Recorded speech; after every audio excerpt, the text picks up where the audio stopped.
সম্মানিত দর্শক, একটা ভিন্ন জরুরি খবর। আমি এই মুহূর্তে আছি দিনাজপুর জেলার আঙ্গারপাড়া, খানসামা উপজেলার আঙ্গারপাড়া গ্রামে একটি শশা খেতে।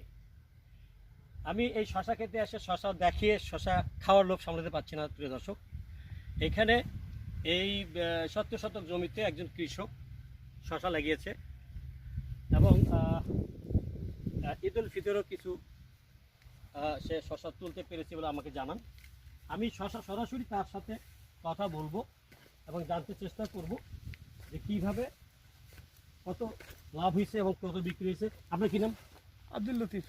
লতিফ ভাই, আপনি বলুন এই শশা কবে নাগাদ লাগাইছেন, কতদিন পর তুলছেন, কেমন খরচ?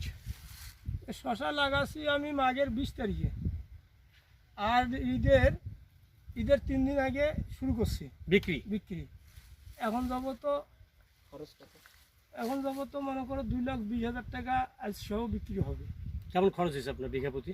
খরচ হয়েছে এই জমিতে 2 লাখের মতন খরচ হয়েছে। এখন যা আসবে সব লাভ? আর সব লাভ। আপনি কি মনে করেন যে হয় না 1,80,000 টাকা মতন খরচ? এই আপনি বলতেছেন যে শশা হচ্ছে একটা মৌসুমি সবজি এবং এতে লাভ আছে উৎপাদন করলে? ধন্যবাদ আপনাকে। আমি যেমনটি আপনার বস্তা দেখতেছি, সারি সারি বস্তা।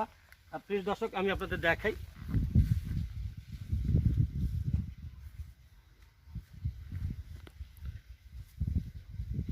প্রত্যেকে ধন্যবাদ।